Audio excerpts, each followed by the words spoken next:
Book of Heaven, Volume 35, December 28th, 1937. Just as redemption served to rescue the dwellings, the kingdom of the divine will serve to place in safety the one who had created them and to return the dwellings to him. How in each act done in the divine will, God creates his divine life. I kept thinking about the divine will. How many touching scenes before my mind. A Jesus who cries, who prays, who suffers because he wants to be life of each creature, and a crowd of crippled children, some blind, some mute, some lame, some others paralyzed and others covered with wounds, such as arouse pity, and dear Jesus, with a love that he alone can have, running now to one, now to another, drawing them close to himself, pressing them to his heart, touching them with his creative hands in order to heal them, and whispering to them, so very gently, to their hearts, "My child, I love you. Receive my love and give me yours, and I will heal you by way of love. My Jesus, my dear life, how much you love us." Now, while I felt suffocated by his love as he was blowing his burning breath upon me, surprising me, he told me, "Daughter of my love, let me pour myself out, for I can no longer contain myself. How hard it is to love and not to be loved in return. Not having one to whom to tell my surprises of love is the most inexpressible pain for our Supreme Being. Therefore listen to me. You must know that I came upon earth in order to rescue my dwellings.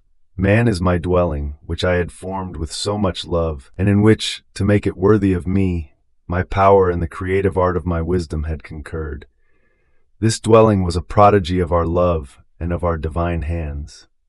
Now, by withdrawing from our will, our dwelling became unstable and darkened, a dwelling for enemies and thieves. What sorrow for us! So my life down here served to return, to restore and to rescue this dwelling, which we had formed for ourselves with so much love. It was ours too. It was befitting to save it, to be able to inhabit it again. Therefore, in order to save it, I used all possible and imaginable remedies. I exposed my very life in order to fortify it and cement it again. I shed all my blood in order to wash it from all the filth. And with my death I wanted to give it life again, to make it worthy to receive once again, as its inhabitant, the one who had created it. Now, having used all the means in order to save our dwelling, it was also decorous for us to place in safety the king who would reside in it. Our love had remained hampered halfway through its race, as though suspended and obstructed in its course. Therefore, the kingdom of our will place in safety that fiat which had been rejected by the creature, to allow its entrance into its dwelling, so as to let it reign and dominate as the sovereign it is. Saving the dwellings would not be a work worthy of our creative wisdom. If we left the one who is supposed to reside in them wandering around outside with no kingdom and no dominion, to save the dwellings without saving oneself, unable to inhabit the dwellings that were rescued, would be absurd, as if we did not have enough power to save ourselves. This will never be. If we had the power to save our creative work, we will also have the power to rescue our own life within our work. Oh yes, we will have our kingdom, and we will make unheard of prodigies to have it. Our love will accomplish its course. It will not remain halfway. It will get rid of the shackles and will continue its race, bringing balm to the wounds of the human will. It will adorn these dwellings with divine ornaments, and with its empire it will call our fiat to dwell and reign, giving it all the rights that are due to it. If the kingdom of my will were not certain, why fix and restore the dwellings? Ah, my daughter, you cannot comprehend well what it means not to do our will. All our rights are taken away from us. Many of our divine lives remain suffocated.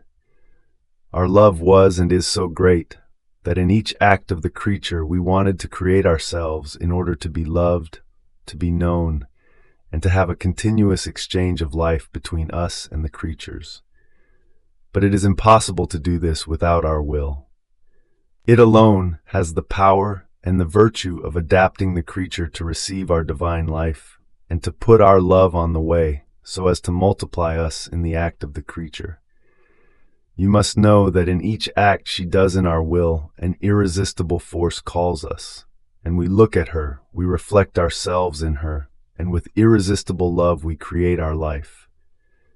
And if you knew what it means to create our life, there is such a great display of love, that in our emphasis of love we say, "Ah, the creature has allowed us to form our life in her act."